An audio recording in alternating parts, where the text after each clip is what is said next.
Allez, on continue notre émission pour parler cette fois de xénophobie, Yaya, et ça se passe en Tunisie. Oui, c'est en Tunisie, après les propos jugés racistes et xénophobes tenus par le président tunisien Kais Saïed. C'était lors d'une réunion du Conseil de sécurité nationale, c'était le 21 février en Tunisie, et qui a suscité véritablement une vague d'indignation auprès de la communauté africaine, mais aussi internationale, parce que aujourd'hui, les Africains, les subsahariens qui vivent dans ce pays-là, qu'ils soient en situation de travail, mais aussi en situation d'études, sont menacés, ils sont terrés chez eux, ils font l'objet de traques de la part des Tunisiens. Il est allé trop loin, le président. Oui, je pense qu'il a été vraiment irresponsable, un président universitaire dont on a vu comment il a été élu. Moi, je ne m'attendais pas à ça de lui, j'ai été déçu, les Africains ont été déçus, mais ce qui se passe aujourd'hui, c'est que les Africains s'organisent, se mobilisent pour essayer d'assister leurs compatriotes qui sont en Tunisie. Le Mali a affrété un vol pour tous les Maliens qui sont là-bas et qui sont désireux de rentrer volontairement au pays. La Côte d'Ivoire en a fait autant. Mais en ce qui concerne la Guinée, nous apprenons de la part de nos compatriotes que le consulat guinéen à Tunis n'a pas fait un communiqué, encore moins n'a pris une décision comme toujours, particulière. On attend la dernière minute pour de faire quelque chose bouger. Justement, on en parle avec Alpha Salouba, guinéen vivant en Tunisie. Il est en direct. Bonjour et bienvenue, monsieur Ba. Alpha Salouba, vous êtes là? Quelques soucis. On enchaîne avec vous, Yaya. Voilà. Donc, je disais aujourd'hui, les Guinéens sont abandonnés à eux-mêmes, ils sont laissés pour compte. Ils veulent tout simplement être rassurés de la part des autorités guinéennes. D'abord, le consulat qui peut faire un communiqué pour donner des mesures, pour en tout cas montrer qu'ils sont là pour eux. Mais pour le moment, cela n'a pas été fait. C'est pourquoi nous pensons que le ministre des Affaires étrangères, Maurice Sanda Kouyaté, pourra quand même réagir à l'issue justement de cette information. Mais pour l'instant, rien n'a été fait. Ils sont soit chez eux parce qu'ils n'osent pas sortir, ou bien il y a eu l'association des étudiants et stagiaires africains de Tunisie qui a également rendu un communiqué qui a demandé à tous les étudiants africains qui sont en Tunisie de rester à la maison parce que sinon, une fois dans la rue ou bien dans les écoles, ils pourraient se faire agresser. Oui, d'actes racistes. Alpha Salouba est en direct. Bonjour et bienvenue, monsieur Ba. Bonjour à toute l'équipe de Mirador, bonjour à tout le monde. Allez-y, Yaya. Oui, monsieur Ba, dites-nous aujourd'hui la situation qui prévaut en Tunisie après ces propos jugés xénophobes et racistes tenus par le président. Quelle est la situation que vous vivez, vous, personnellement, et d'autres compatriotes? Bon, voilà, vraiment, merci de m'avoir donné l'occasion de m'exprimer ce matin. Voilà, vraiment, la situation qui prévaut actuellement en Tunisie, c'est une situation très, très, très critique. Parce qu'à ce niveau, nous pouvons dire, nous les subsahariens, nous sommes dans la merde. Voilà, donc, présentement, la situation est calme, mais pas de subsahariens dehors. Voilà, pas de subsahariens dehors. Est-ce qu'on vous a empêché de sortir? Qu'est-ce qui se passe exactement? Bon, on ne nous a pas empêché de sortir, mais vous avez suivi la déclaration du président de la République, Kais Saïed, qui a bien et bien dit la Tunisie, ce n'est pas un pays africain, mais un pays islamique et arabe. Voilà, donc après ces propos, dans les rues de Tunis, c'est fini. Tous les Tunisiens sont déchaînés envers les Noirs. D'accord. Voilà, donc même les étudiants, quand tu veux te présenter à l'école, sur la route, on te regarde, on te dit, on te traite de singe, ils parlent dans les langues kalouches, ça veut dire singe. Voilà, même dans les lieux de travail, la police débarque, on t'embarque, même si tu as un passeport, tu n'as pas un passeport. Bon, en tout cas, vraiment, c'est vraiment très, très compliqué ici en Tunisie actuellement. D'accord. Est-ce que vous avez été saisi si vous permettez très rapidement, est-ce que vous avez été saisi de cas où on s'en est pris violemment, par exemple, à des Africains? Est-ce qu'il y a des associations qui vous regroupent? Bon, moi, j'ai plusieurs amis guinéens, parce que moi-même, je suis guinéen. J'ai plusieurs amis guinéens qui ont été arrêtés. Il y a Djibril actuellement qui est à la garde nationale. Voilà, qui a été arrêté malgré la présence de son passeport qui montre qu'il est rentré légalement sur le territoire tunisien. Voilà, mais à ce niveau, la police ne veut rien comprendre. Eux, quand ils voient un homme tu as la peau noire, seulement on t'embarque. C'est arrivé au commissariat que ils vont chercher à comprendre tu fais quoi, qu'est-ce que tu es venu faire, tu es rentré, comment es-tu rentré sur le territoire tunisien. Voilà, après ça, tu as 72 heures, tu passes devant un juge d'instruction. Après, on t'envoie à la garde nationale qui s'occupe de ton transfert vers ton pays d'origine. D'accord, c'est très grave tout ça. Allez-y, oui. Alors, Saliou, justement, moi, je voudrais rebondir sur ce que vous venez de dire tout à l'heure. Dans quelles conditions, vous, par exemple, vous êtes arrivé en Tunisie? C'est de manière irrégulière ou régulière? Ça, c'est la première question. La deuxième question, face à ces menaces, à ces agressions physiques dont vous êtes victime, comment est-ce que vous êtes organisé et est-ce que vous êtes en rapport avec l'ambassade de la Guinée, par exemple, du côté de la Tunisie, pour défendre, le consulat, d'accord, pour défendre votre cause devant les autorités tunisiennes, par exemple? Ok, bon, moi, je suis rentré en Tunisie légalement. Voilà. Jusqu'à présent, je ne suis pas encore dans la pénalité parce que tu dois faire d'abord 6 mois. Après 6 mois, maintenant, tu fais ta demande de carte. Même quand vous allez faire les demandes de carte, ils ne vous donnent pas. Voilà, ils vous font tourner. Après, carte de séjour. Non, il n'y a pas de problème. Voilà, la carte de séjour, mais ils ne vous donnent pas. Il y a eu plusieurs témoignages. Aujourd'hui, comme ça, aujourd'hui, là où je vous parle, présentement, là où je vous parle, et à 14 h, il y a une marche. Il y a une marche contre le racisme. Demain, la population tunisienne a prévu de sortir demain contre les Noirs. Bien, salut. Et l'ambassade, par exemple, dans tout ça, je pense que c'est une question pertinente. Bon, oui. Et le consulat guinéen, qu'est-ce qu'il fait, oui, réellement? Voilà. La population va sortir contre le racisme ou contre les Africains? Aujourd'hui, à 14 h, ça, c'est les ONG, les sociétés de droits de l'homme, quelques radios qui défendent les migrants. C'est eux qui vont sortir aujourd'hui à 14 h pour faire une marche contre le racisme. Maintenant, demain, dimanche, tout a été dit, toute la population sort contre les Noirs. D'accord. Bien, voilà. Alors concrètement, qu'est-ce que vous attendez de l'Union africaine, de toutes les instances africaines aujourd'hui qui militent pour la promotion et la protection des droits humains? Qu'est-ce que vous attendez de vos pays d'origine, des associations qui militent pour la promotion et la protection notamment des migrants? Bon, vous savez, actuellement, là où je vous parle, présentement, il y a plus de 300 personnes qui ont été arrêtées, 300 Guinéens. 300 Guinéens qui ont été arrêtés, dont j'ai des informations sûres et fiables. Est-ce que vous comprenez un peu? Voilà. Donc, aucune assistance, aucun avocat. On te fait passer devant un juge d'instruction, tu n'as pas d'avocat à la garde nationale directe. Est-ce que vous comprenez un peu? Voilà. Donc ici, on nous présente comme une menace démographique pour la Tunisie. Et le consulat dans tout ça? Voilà, je suis rentré en contact avec le secrétaire du consul, mais jusqu'à présent, rien. À chaque fois, je l'appelle, je lui dis, mais qu'est-ce qu'on doit faire? Qu'est-ce qu'on doit faire? Parce qu'il y a l'ambassade de la Côte d'Ivoire qui a organisé le rapatriement volontaire de leurs ressortissants. Il y a l'ambassade du Cameroun qui a organisé le rapatriement volontaire de leurs ressortissants.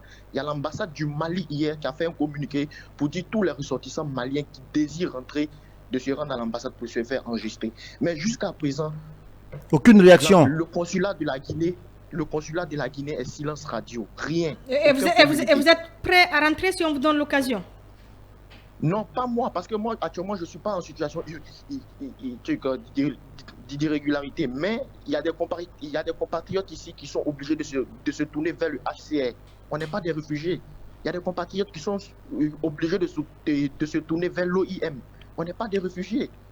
Ça ne devrait pas se passer ainsi. Allez-y pour clore. Oui, moi j'ai un problème parce qu'on apprend que beaucoup se font attaquer, mais en Tunisie, il y a beaucoup d'étudiants guinéens, il y a beaucoup de malades guinéens qui se traitent de ce côté, qui viennent régulièrement.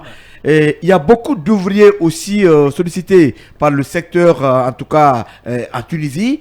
Comment tout cela se passe actuellement quand on sait quand même que vous n'avez pas de soutien? Bon, actuellement, c'est ce que je vous ai expliqué tout à l'heure. Actuellement, la situation est confondue.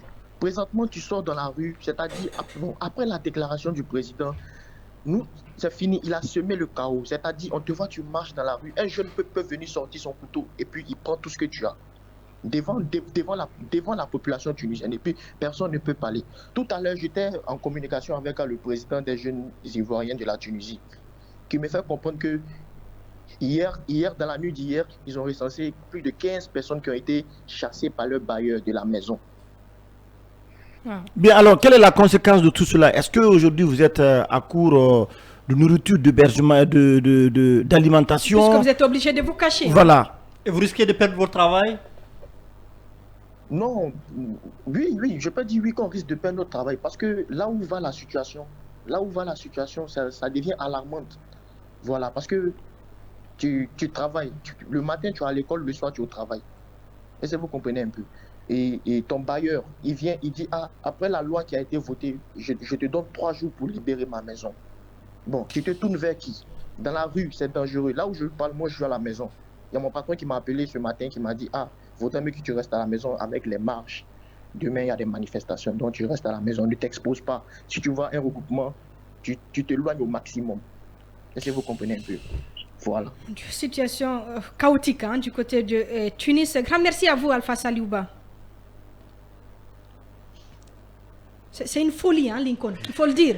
Oui, plus qu'une folie, parce que c'est la première fois. Il ne peut pas se permettre. Oui. Non, mais c'est pas étonnant. La Tunisie n'est pas sur une autre planète. Non, pas du tout. Rassurez-moi. Mais c'est pas étonnant, puisque, comme Yaya le disait, ce président, à son arrivée, a suscité beaucoup d'espoir et d'engouement, et pour les Tunisiens, et pour, en tout cas, les Africains, puisque il est juriste, c'est une personne connue pour sa rigueur, connue en tout cas pour son combat pour le sens de l'humanité, mais qui aujourd'hui est en train de tout renverser du côté de la Tunisie. Rappelez-vous que tous les opposants actuellement sont pratiquement arrêtés. Il y a même un directeur de la radio la plus suivie en Tunisie qui est aujourd'hui aussi arrêté. Et puisque la crise continue, il fait face aussi aux Africains du sud du Sahara. Moi, je pense que l'Union africaine devait interpeller et que le monde ne devait pas croiser le bras pour voir ce monsieur. La CEDEAO, parce que c'est l'Afrique subsaharienne. On n'appelle pas à la xénophobie, mais combien de cliniques tunisiennes sont un peu partout à travers le continent? Vous voyez par exemple dans l'ophtalmologie et autres. Il est en train de mettre en danger. Il est en train de mettre en danger ses compatriotes parce que les Tunisiens sont un peu partout en Afrique dans le domaine médical. Mais si un tel monsieur ne pense pas à tout cela, il appelle ces populations à se révolter, en tout cas contre d'autres Africains, je crois que c'est du danger pur et simple. Ce monsieur, on attend voir sa fin, parce que lui-même, il va droit vers l'abîme. Aujourd'hui, il est en train d'amener la Tunisie dans un gouffre qui ne dit pas son nom. C'est un discours ségrégationniste complètement dépassé, parce qu'on ne peut pas comprendre c'est un chaos qu'il a mais créé, on ne peut pas comprendre qu'au XXIe siècle, un président qui s'est battu pour que la Tunisie essaie vraiment de retrouver le chemin de la démocratie. Est-ce que vous comprenez que le pays s'ouvre notamment au monde entier après ce que vraiment le pays a connu? On ne peut pas comprendre qu'un tel président aujourd'hui tient un discours qui met en danger notamment la vie de tous les Africains qui se trouvent aujourd'hui en Tunisie. Je peux comprendre qu'il y ait un dispositif aujourd'hui pour amener les Africains qui se sont rendus en Tunisie à se rendre, donc à se mettre en règle. Je suis parfaitement d'accord avec ça, mais on ne peut pas comprendre qu'il y ait un discours aujourd'hui qui met en danger même vraiment ceux qui sont en situation régulière, parce que lorsqu'un président tient un tel discours, c'est que si vous avez affaire à une population entre guillemets naïve, eh bien elle va vous suivre notamment dans vos déclarations. Je pense que la riposte de l'Union africaine doit être à la hauteur notamment du discours qui a été tenu. Si aujourd'hui il expulse des Africains de la Tunisie, il faut aussi. Il faut en faire de même. Il faut en faire aussi. Aujourd'hui, nous avons suffisamment de Tunisiens. Non, Attendez, s'il te plaît. Il ne faut pas suivre les humeurs d'une personne qui a perdu la raison. Non, Lincoln. Ces Tunisiens qui sont chez nous n'ont rien fait. Mais justement, mais les Africains qui sont là-bas aussi. Oui, mais les Africains qui sont là-bas, mais ils n'ont aussi vraiment absolument rien fait. Oui, ils sont là. Ils mettent en danger ses compatriotes. Je ne suis pas en train de prôner notamment la violence contre les Tunisiens qui sont installés en Guinée-Ouest, mais encore une fois, il faut que l'Union africaine, notamment, interpelle le président du point sur la table pour dire vraiment ce qui est en train de se passer en Tunisie. Pas que l'Union africaine va c'est le monde qui c'est le monde entier. Et bien s'il ne comprend pas, je vous assure que s'il ne comprend pas, il y a des pays où les populations vont aller où les populations vont s'en prendre notamment aux Tunisiens. Donc c'est ce qu'il faut éviter. Je pense qu'il doit revenir sur le discours qu'il a été tenu.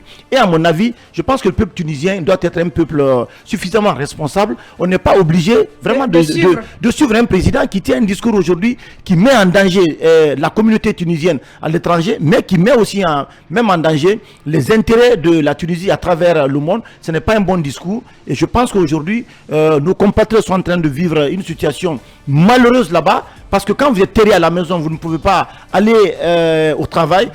Vous sortez, vous risquez de vous faire attaquer par des Tunisiens. Je pense que c'est assez grave. Il faut revenir à le meilleur sentiment. Le président tunisien, encore une fois, doit revenir notamment sur la décision qui a été prise. Parce que c'est important. C'est aussi important pour la stabilité et l'unité même au niveau donc, de la Tunisie. Allez-y. La situation, elle est grave. Il faut aussi surtout dire à l'État guinéen de bouger, apporter son soutien à ses citoyens, parce que vous avez entendu tout à l'heure un jeune qui est sous une peur qui ne dit pas son nom, même on peut vraiment sentir cela dans sa voix. Donc je ne sais pas qu'est-ce que l'État fait jusqu'à présent, parce que c'est quelque chose qui a maintenant commencé depuis longtemps. Il disait tout à l'heure qu'il y a maintenant des États qui sont intervenus pour pouvoir sauver leurs citoyens. Donc je ne sais pas ce que nous attendons dans notre pays. Maintenant, sur le discours du président, peut-être que on ne devrait pas le tenir face à une population, comme Bassekou l'a dit, dont la majorité, dont la maturité intellectuelle n'est pas à ce niveau. Et qui est déjà raciste de nature. Oui, qui est déjà raciste de nature. On communique avec nos compatriotes qui sont dans les pays arabes, pas même que la Tunisie. On sait ce qui se passe. Il y a ce racisme qui ne dit pas son nom. Des Africains, des Noirs sont ségrégés dans toutes les institutions, dans tous les lieux publics. Ça, c'est une réalité. Même en Europe, ça ne se passe pas comme ça. En Europe, oui, en Europe, bon. C'est pire que ça. Je peux dire qu'il y a aujourd'hui la situation est un peu atténuée. En Europe, vous ne pouvez pas imaginer comment ça se passe du côté arabe, mais en Arabie, comment je vais dire ça, dans les pays arabes, c'est très grave. C'est pire que ce qui se passe en Europe. Il ne faut même pas les comparer. Je suis très ferme là-dessus parce que je communique avec les concitoyens. Dès qu'on voit que vous avez la peau noire, on peut vous insulter, on peut vous de singe, de singe et tout ce qui va avec. Donc je crois que les États aujourd'hui qui ont aussi leurs citoyens dans le pays comme Tunisie doivent aussi agir, parce que les États sont liés par la réciprocité. Je pense qu'il faut aussi mener des actions qui puissent contraindre le président tunisien à revenir sur son discours, faire comprendre aux populations que même si la Tunisie n'était pas un pays africain, mais cela n'empêcherait pas les Africains de vivre sur le territoire. Parce que ce sont des il ne peut pas décréter un ordre naturel. La Tunisie est sur le continent africain. Pour le moment, il ne peut pas décréter cela, c'est un ordre naturel. Lincoln, c'est même de la folie. Hein, les États sont souverains. Moi, je ne soutiens pas cet avis. J'estime que si il y a un État africain qui veut sortir du continent africain, qui veut se déclarer... Qu'il le fasse officiellement. Oui, c'est ce que je dis. Donc, je quitte l'Union africaine, mais même cela, il ne pourra pas quitter le territoire africain. Parce qu'il ne peut pas couper la Tunisie du continent africain. C'est impossible. C'est Carthage dans l'histoire, la Tunisie. Vous savez très bien. Vous savez, même pendant les matchs, vous voyez des joueurs même qui, en félicitant leur équipe, parlent des États arabes, parlent des États islamiques, mais jamais ils ne se reconnaissent. De toute façon, ils font les éliminatoires avec l'Afrique. C'est l'Afrique qui les envoie. Nous-mêmes Africains, on en a marre. On veut réellement qu'on les décrète comme des États islamiques, des États arabes, qu'on les sépare carrément de notre continent. Ça va nous faire plaisir. Mais que la collaboration, que la collaboration, la relation, que cela continue. Parce que nous sommes dans... Vous pouvez voir des Tunisiens sur le territoire guinéen, ça ne veut pas dire qu'ils sont des Guinéens. Donc cela doit continuer, mais qu'ils sortent carrément du continent africain. Non, c'est ce que je voulais dire. Pour terminer, ce que je voulais dire, que peut-être ces gens qui imaginent autrement, sache que tu peux décréter le départ de ton pays de l'Union africaine, mais pas sur le territoire africain. C'est l'Afrique, c'est Dieu qui a créé ce bloc-là. Tu ne peux pas couper ce bloc pour aller ailleurs, c'est impossible. Donc c'est de la folie de penser que vous n'êtes pas africain. Mais pourtant, vous jouez, quand c'est la CAN, au compte de l'Afrique. Quand c'est pour aller au mondial, vous jouez avec l'Afrique. Quand toutes les compétitions réunies, vous jouez avec l'Afrique. Et vous dites que vous n'êtes pas des Africains, mais relève de la folie. Ça rêve, hein? Oui, très rapidement. Je voudrais juste rappeler que le racisme n'est pas une opinion, c'est un délit, voire même un crime. À cela, il faut également ajouter que le président tunisien, la vérité, c'est qu'aujourd'hui, il a échoué. Il a échoué sur le plan politique. Il y a une crise politique aujourd'hui. Interne. Oui, en Tunisie. Il a éteint toutes les voies. Hein, et sur le plan économique également, le tourisme qui est l'un des secteurs, en tout cas, les plus porteurs de l'économie, ce n'est pas aujourd'hui le grand rush en Tunisie. Donc, c'est un échec qui justifie un peu ce discours vide creux, qui n'a pas de sens. Je pense que c'est vraiment de la part d'un universitaire de sa trempe, c'est une honte.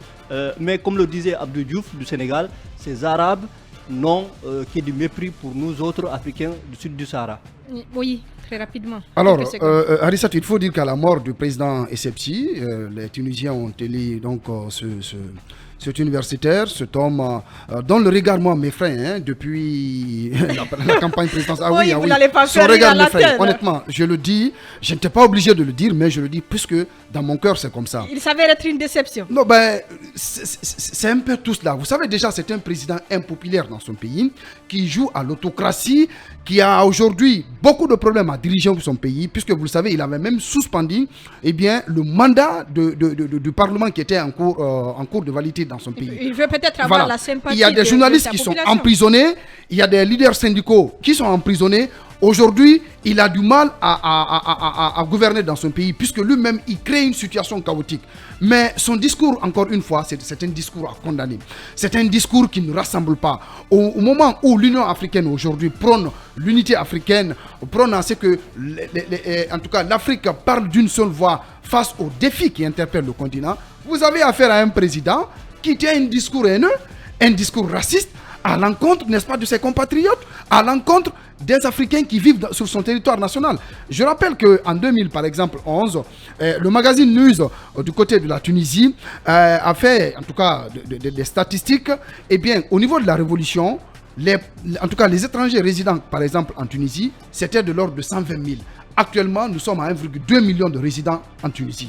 On peut comprendre qu'en faisant la décantation, il y a des Africains qui ne sont pas, en tout cas, en règle. Mais est-ce que pour autant, cela donne cette latitude à ce président de tenir un tel discours? Je pense que Bassekou l'a dit, il faut que l'Union africaine et la communauté internationale interpellent ce président, puisque quand vous prenez par exemple la Guinée, il y a des Tunisiens qui sont établis en Guinée, qui ont des grandes cliniques ici, qui soignent des Guinéens.